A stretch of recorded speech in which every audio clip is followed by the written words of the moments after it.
Hey guys, welcome back to the channel. It's another edition of Cleats Up. Hope you guys had a great weekend. Blake, let's just jump right into it. In the American League, the Astros took 2 of 3 from the Angels. The Royals took 2 of 3 from the Guards. The Jays and the O's, they only got 2 games in. They end up splitting those. Detroit and the Twins. Detroit took 2 of 3. They're hot right now. The Twins, not so much. We'll get to that in a little while. Red Sox lose 2 of 3 to those White Sox. Who just saw that coming? And then the Rangers swept by the Mariners. So the Rangers started off hot, but then now coming off a sweep of the Mariners in the National League, the Pirates got swept by the Reds. The Cardinals took 2 of 3 from the Phillies. The Padres also stay hot, sweeping the Colorado Rockies. D-backs took 2 of 3 from Milwaukee. Miami took 2 of 3 from Washington. And the Cubs on Sunday Night Baseball end up taking 2 of 3 from the Dodgers. They've lost, I believe, 3 series in a row now. Yep. And then in the interleague, there was 3 matchups. It was the Giants and the Yankees, and the Giants took 2 of 3 in the Bronx. The Braves and the Rays. The Rays took 2 of 3 from the Braves. I thought maybe this was the series that the Braves would kind of get kickstarted and go. And the Mets took 2 of 3 from the A's. Blake, the big storyline though is Justin Steele is out for the season. Reconstructive elbow surgery, and the Cubs are going to be without their ace. So basically, that's not Tommy John, correct? That's a different type of procedure. Like I don't know, like I was reading up on it. Obviously he is gonna miss the season. That's not good for the Cubs. He's been a workhorse for them. 24 starts, 30 starts, and 24 starts last year. So he's been taking that ball every fifth day for them here for the last 2, 3 years. So that's gonna be a big loss for them. They're gonna have to rely on a guy like Matthew Boyd, who they just brought in. Obviously, they still got Shota Imanaga there too as well. And now you're gonna have to have a guy like Colin Ray maybe step up. Obviously, you still got Jamison Ty in there as well. So, um, yeah, tough blow. You never like to see guys get injured, but yeah, definitely a tough blow for the Cubs, and they're off to a good start too. Yeah, Shota Imanaga was nails last year, so Yeah. they still do have a piece at the top of that rotation, but losing Justin Steele for the whole season, and this team is in first place, which we'll get into in a second here. Um, it begs the question of, do they make a quick move and go get somebody, or are they just going to rely on depth, right? You know, this guy isn't anything special nowadays, but what about a guy like Lance Lynn? I mean, he's sitting at home right now. He's going to eat the innings. He was decent for the Cardinals last year. Maybe this makes sense. I know he went on another show saying, I'm just waiting for a team to kind of make it count. If the price is right, I'll get off the couch right now. So, I'm sure there's other options out there, but that's a guy that comes to mind. No, it's probably not the guy that the Cubs fans want to hear, but season's already kicked off, and I'm not sure that you have other options other than looking in that free agency market. Yeah, So. it's going to be interesting to see if they do make a move because you're in a window now where like Kyle Tucker's in his walk year, and it's going to be interesting to see how aggressive they get. So, yeah, why don't we hop over the standings? Yeah, early season standings, where we about 15 games in for most of these clubs. Yep. We'll start with the American League West. You have the Angels, 9-6 at the top. Then you have the Rangers, 9-7, so they're right there. The Mariners are in third, 8-8. Houston, 7-8, and fourth place. And the Sacramento A's are 6-10 in fifth place. In the Central, you have the Tigers, 9-6, Cleveland, 8-7, Kansas City, 8-8, the Minnesota Twins, 5-11, the Chicago White Sox, 4-11. In the East, you have the Jays, 9-7, Yankees, 8-7, Red Sox, 8-9, Rays, 7-8, and the Baltimore Orioles, 6-9. Moving over to the National League, you have the Mets, 10-5, Phillies, 9-6, Marlins, 8-7, Nats 6-9, and Braves 4-11. In the Central, you do have those Cubbies 11-7, Reds 8-8, Brewers 8-8, Cardinals 7-8, and the Pirates 5-11. And lastly, in the NL West, you have the Padres 13-3, the Giants 11-4, the Dodgers 11-6, the D-backs 9-7, and then the Rockies 3-12. Blake, Looking at these standings, Yep. before we get to what's been bad, let's kind of praise what's been good. Who's been the surprise team for you? Let's name a couple. A couple surprises that, obviously are towards the top of the division or at the top. Yeah, obviously the Angels for me are a nice surprise. I didn't think they'd have this good a start to a season. Obviously, they got a lot of good young pieces, but man, they are just clobbering the ball out of the ballpark right now at a high rate. Obviously it's nice to see my Jays up at the top, but that's going to be a competitive division on the all the way out. The Marlins at 8-7 is pretty surprising. They're off to a decent start. Padres 13-3. It's not surprising because I still think they're a good team, but the record is surprising. 13-3, it's a really good start. And obviously the Giants at 11-4. We weren't really sure what we were going to get from the Giants this year. So it's really nice to see them get off to a good start. And yeah, they're keeping up with the Dodgers, so that's good. And obviously the Yes. Tigers too. Tigers too, nice start. So I was gonna ask you, we'll go to the AL real quick. You have the Angels, the Tigers, and the Jays. Which one of those teams do you feel most comfortable saying they're gonna be sitting at the top at the end of the year?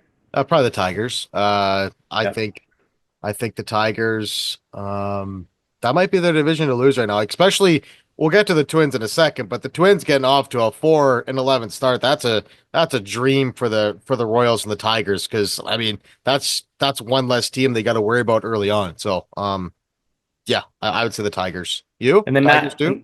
yeah, I would say the Tigers. You know, my heart, even though it's gonna be broken, would love to say the Angels, but um, in the National League, I would probably go with the Mets Yeah, being in first place. Even though the Cubs were the safer pick, I feel like the way that Atlanta's played to start the year, now it just becomes a Phillies Mets situation. yeah, Um, I do like the Phillies a little bit more, but the Mets they got something going for them right now, and I like how they're playing. Um, well, let's get into it. Panic or patience time. I guess we'll start with those Twins. 5-11. We thought they'd be towards the top of this division, at least fighting for it with the other three teams. And it's starting to look like, yeah, they're only 4.5 back. It's early, but this might be a team that has a bunch of pieces to sell at the deadline. the injury bug has already hit him too. Royce Lewis hamstring injury, Buxton crashed into wall, got hurt. So it's like that's what we talked about in the Twins outlook is that if there's a team in the Central that got hurt, it was the Twins. Like it's they're going to struggle, and it's already happened. And I mean, they got a -13 run differential. They're just not playing good baseball right now. So, um, obviously it's early, it's April, and we're 2 weeks into the season, but we're gonna get to the Braves in a second. You can only dig yourself so deep before it's just too big of a hole that you can't get out. Look at Houston last year. They dug themselves out of a huge hole, but like they got off to a historically bad season last year, and sometimes those are hard to come out of. Sorry about that. So, Yeah.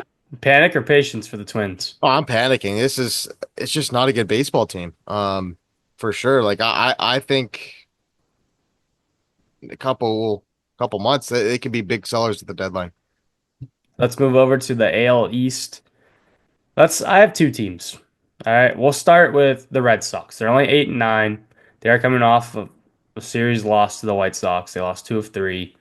It feels like this team is not 8-9 because they lost all those games to Texas, and then they lost to the White Sox. And then I look at the standings, I'm like, oh, they're only a game under 500. But it feels like they've been losing a ton lately. I don't know. I'm just checking in on the Red Sox. I'm Yeah, not a avid Red Sox watcher every day, but as a fan just checking in, it feels like the Red Sox were a couple games under five, but they're not. yeah, They're 8-9 right now. Obviously, the pitching isn't full strength.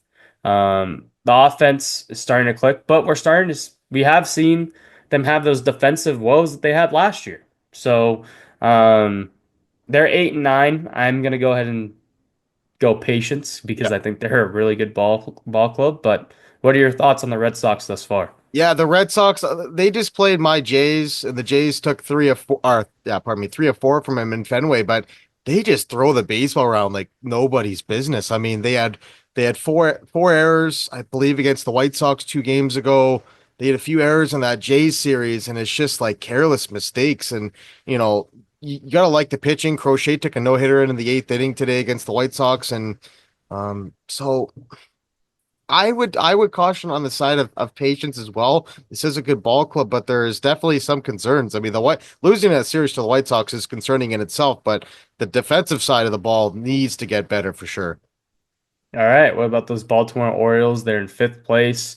They lost a tough one today. They had a 3-run lead, blew it. Yep. Ended up losing in extras to the Blue Jays. 6-9. This team got off to a really hot start last year. Um, they lost Santander. They lost Corbin Burns. They replaced with Tyler O'Neill, Sagano, Morton. They have Felix Bautista back, but right now they're 6-9, and I'm surprised by this, especially with I feel like the Rays haven't been playing good baseball and they're ahead of them. So Right. it's a tough division. Luckily for the O's, nobody's really having a monster start. I mean, the Jays are in first and they're 2 games over five. Yep.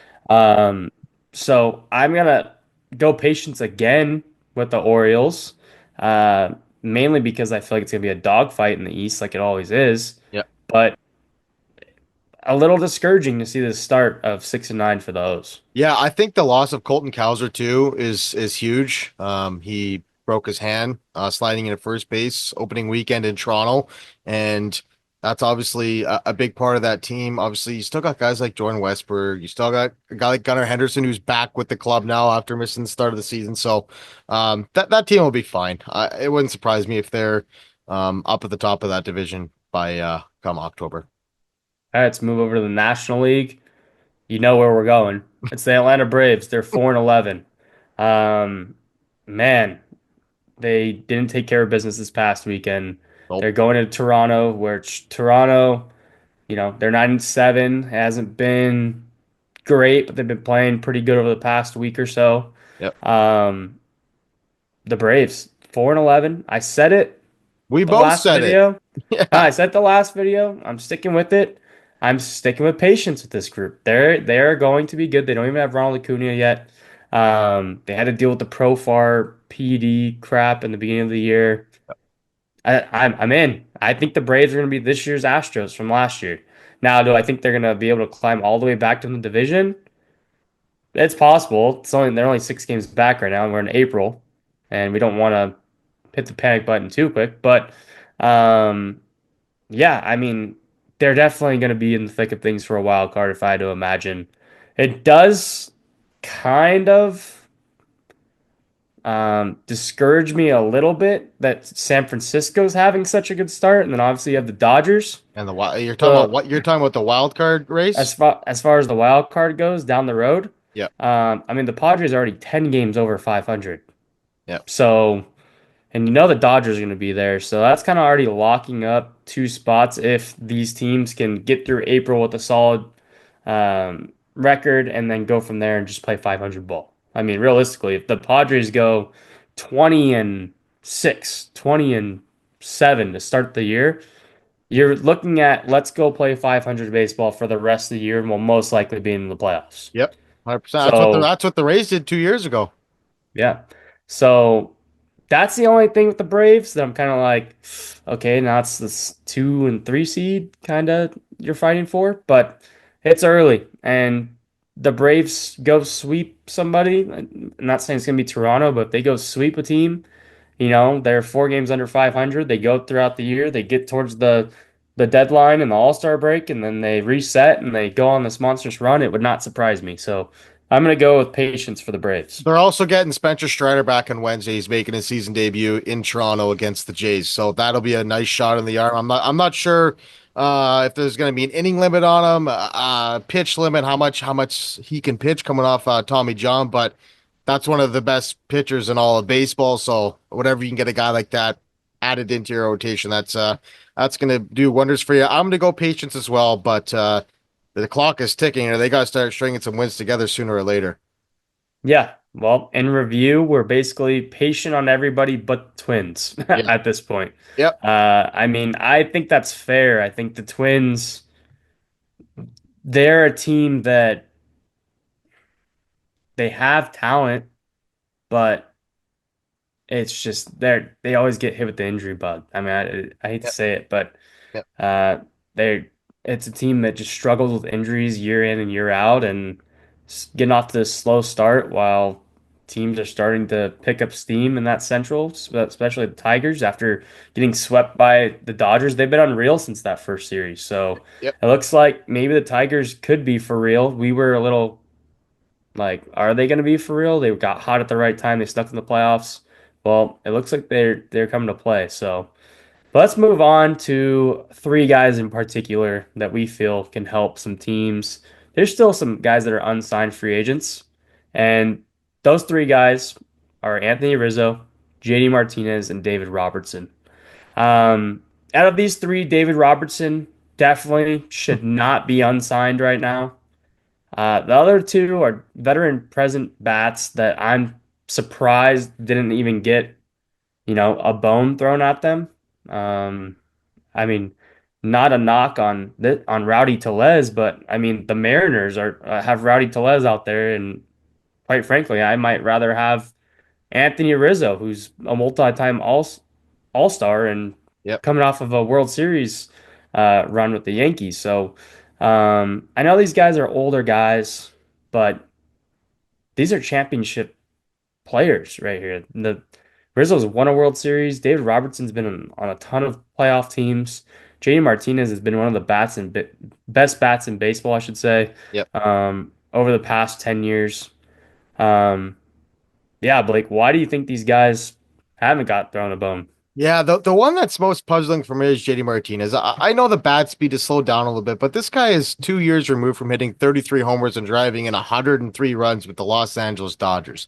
Last year with the Mets, I mean, still 60 plus RBIs, 16 homers. Like, this guy can help a team.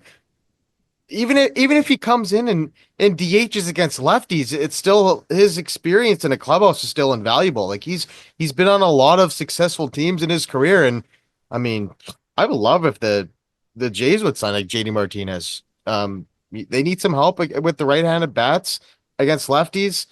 Bring him a guy like that in, but I'm with you. The biggest one is Robertson. The guy had almost 70 appearances last year out of the pen in Texas, and his ERA was under 2. Like it was unbelievable. What, like for you were saying off the record, Angels should go get a guy like this. That makes perfect sense. I mean, especially Yeah, with I mean, the fireballer going down.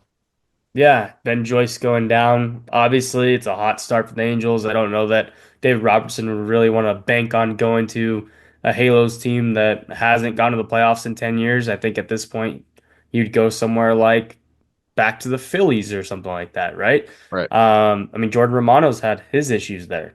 Yep. Maybe that's the play is to go get David Robertson. But Anthony Rizzo, to me, is a pro's pro. Like, he's like, I'm just shocked that not one team has reached out to Anthony Rizzo and said, "Hey, yeah, we'll use you as a platoon bat or guy at the bench, or even some of these teams like he probably could have been a starting first baseman for a lower end team." Yep. I know he's coming off some injuries and he's been banged up the past couple of years, but it's Anthony Rizzo. Yeah. So Yeah. I mean, I'm shocked, and he can still swing it. And yeah, I think David Robertson though does need to be signed ASAP, and you know, hopefully these guys get thrown a bone sooner rather than later. Yeah. 100%. Well, before we get out of here, let's check out what's going on this week. In the American League, you'll have Kansas City taking on the Yankees, the Guards taking on the O's, the Angels taking on the Rangers, the A's taking on the White Sox, and the Red Sox are going to be playing Tampa in Tampa, and that place is that place is kind of a joke. To be quite, I mean, it's the ball. I think that stadium is way more juice than like a Coors Field. I don't know. If you want to get something going offensively, go into Tampa right now. In the National League, you have the Giants taking on the Phillies, The Rockies taking on the Dodgers, the Cubs against the Padres, D-backs heading to Miami, and then the Nats taking on the Pirates. And in the interleague, you have the Jays taking on the Braves, Tigers against the Brewers, Mariners against the Reds, Mets against the Twins, and lastly, the Astros taking on the Cardinals. Blake, uh, it was kind of an interesting weekend, to say the least. Yep. Nothing crazy happened. Teams kind of just fell in the mix and just keep it pushing. There were two sweeps, but they weren't huge ones. Yep. Um, which of these series do you think are going to be as make or break as it can be on April 14th, right? What series do you think is like this team has to do this? Oh, it's the Braves. The Braves got to go into Toronto and take two or three at least. You have to win that series. You have to start stringing wins together. Another team, um, Boston on the road in Tampa Bay. That's another series that I look to. It'll be interesting to see how the Angels stack up against the Rangers, but yeah, it's got to be the Braves for me. Like they have to get a series win here. Yeah, I would agree. Braves, Jays should be a good one. Red Sox, keep an eye on them. Yep, Uh, obviously, I'm an Angels fan, so yeah, I mean that Angels Texas series is important to me. yep. Um, but one series I think might be a little underrated here, the O's versus the Guardians. Mm, Both these teams were playoff teams last year, yep, and both these teams not off to the best start.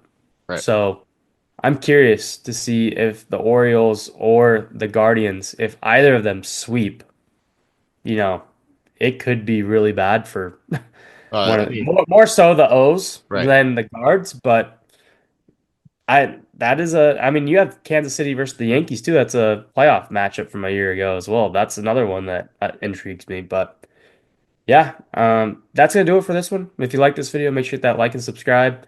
As always, we appreciate you guys for listening and watching. We'll see you on the next one. Later.